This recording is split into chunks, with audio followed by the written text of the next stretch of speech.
The Tyranny of Positive Thinking, How the Cult of Optimism Became a New Tool of Oppression. Imagine a world where suffering is outlawed, where sadness is treated as a personal failure, and anger is a dangerous virus to be suppressed immediately. A world where you're met with strained smiles on every corner and advised to think positive, while your real life is falling apart. Welcome to our reality, an era where the most humane-seeming doctrine, the pursuit of happiness, has morphed into one of the most sophisticated tools of social control. We have become hostages to the tyranny of positive thinking, a dictatorship that forces us to smile on the path to the abyss and blame only ourselves. From the Protestant work ethic to the American dream, a historical blueprint for toxic positivity. To understand how we got here, we must go back to the very foundations of the American psyche. The 19th century doctrine of New Thought, emerging from the lectures of Phineas Quimby, took Emerson's transcendentalism and simplified it into a pragmatic formula: mind over matter. It claimed that illness and poverty were essentially errors in thinking, correctable through mental discipline. This ideology found its perfect evangelist in Norman Vincent Peale, whose 1952 book, The Power of Positive Thinking, became a secular Bible for the post-war boom. Peale's message that belief in oneself could conquer all obstacles was perfectly timed for a nation building a new consumer paradise. It offered a spiritual justification for ambition, merging faith with capitalism. This mindset was supercharged by the prosperity gospel that gained traction in the late 20th century. Televangelists like Oral Roberts and Joel Osteen preached that financial wealth and physical health were divine rewards for deep faith and positive confession. The corollary was devastating. If you were poor or sick, your faith was simply insufficient. This created a perfect moral alibi for systemic inequality. The American dream was thus weaponized. It was no longer just an opportunity, it became an obligation. To fail was not just an economic outcome, but a moral and spiritual failing. You just didn't want it badly enough. Positive thinking is modern-day victim blaming. This ideology plays out in devastating ways in everyday American life. Consider Sarah, a certified public accountant working 60-hour weeks during tax season for a firm that labels pizza parties as employee appreciation. She battles burnout, but when she voices her exhaustion, her manager recommends a book on the 7 habits of highly effective people and suggests she practice gratitude journaling. The problem is reframed from exploitative workplace culture to Sarah's inadequate coping skills. Her reality is dismissed. Her attitude becomes the primary focus. Or take the gig economy worker. An Uber driver struggling with volatile earnings, car maintenance costs, and no benefits is bombarded by the company's motivational emails featuring top earner success stories. The message is clear. Your financial instability is not a feature of the platform's business model, but a reflection of your lack of hustle. This is victim blaming polished for the corporate world. The system is designed to extract maximum labor for minimum cost, yet the burden of failure is placed squarely on the individual's mindset. This extends to our health. The wellness industry has co-opted this narrative masterfully.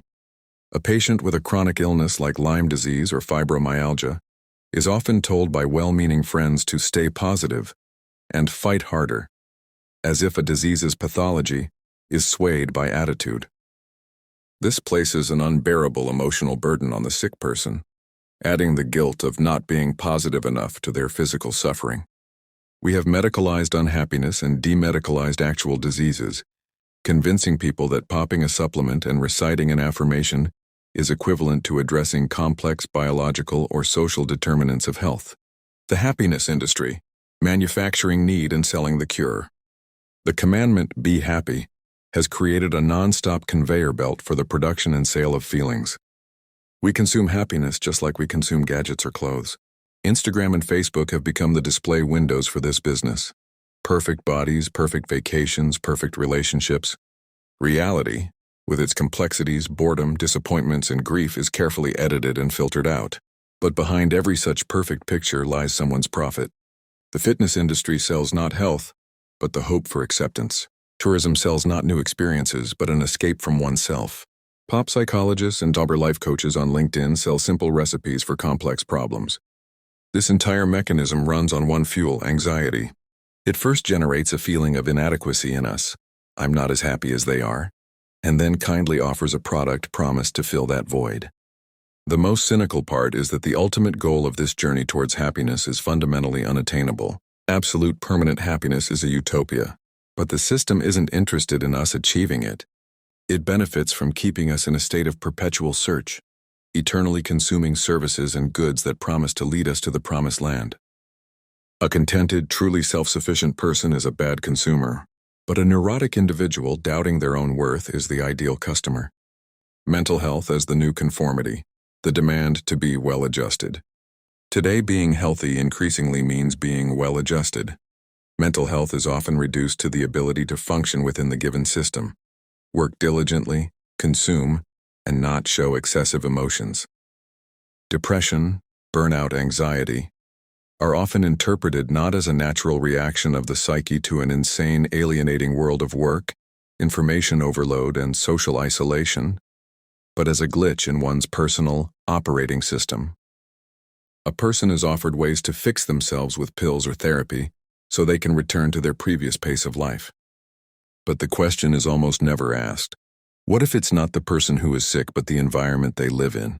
What if depression is not an illness but a healthy reaction to sick circumstances? Anxiety itself is an ancient mechanism warning of danger.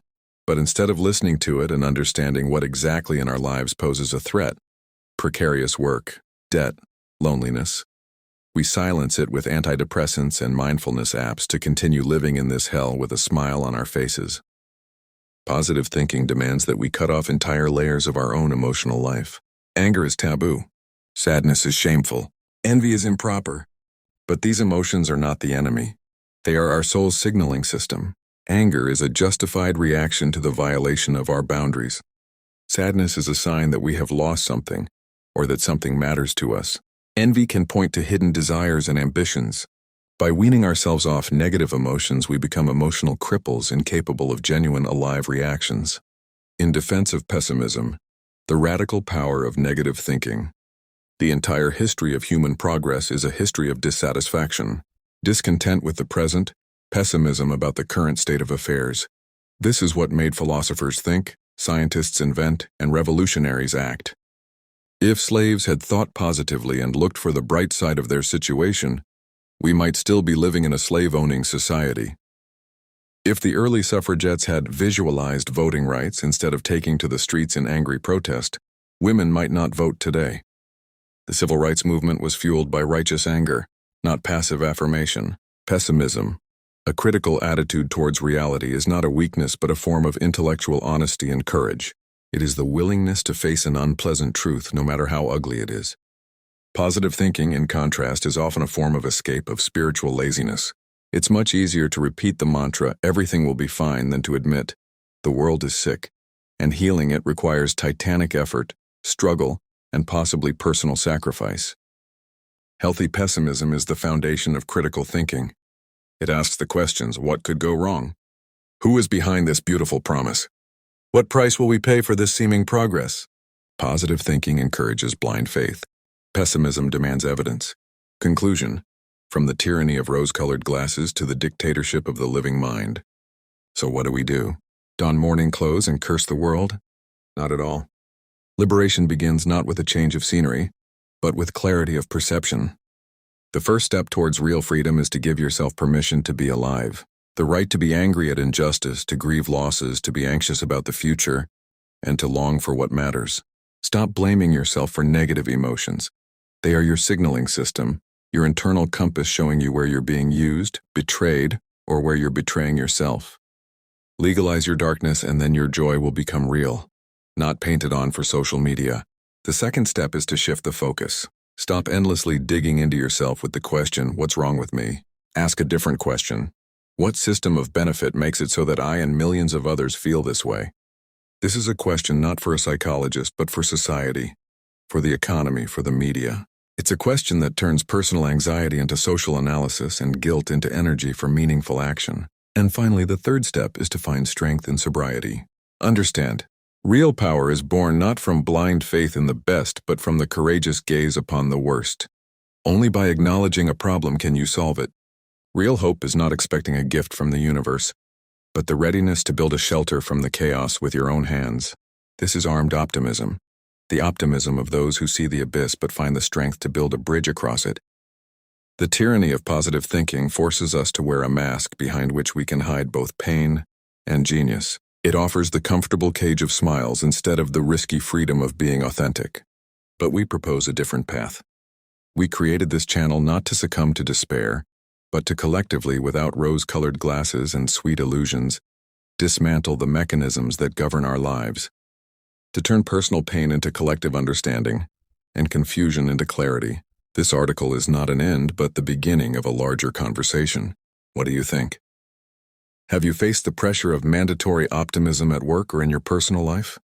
Have you ever felt guilty for your sadness or anger? Do you think negative thinking can be a useful tool for navigating the modern world? Share your stories, thoughts, and insights in the comments below. Let's create a space for an honest, lively dialogue where you can be different without fear or blame. Subscribe to the channel, your channel name here, so you don't miss what's next.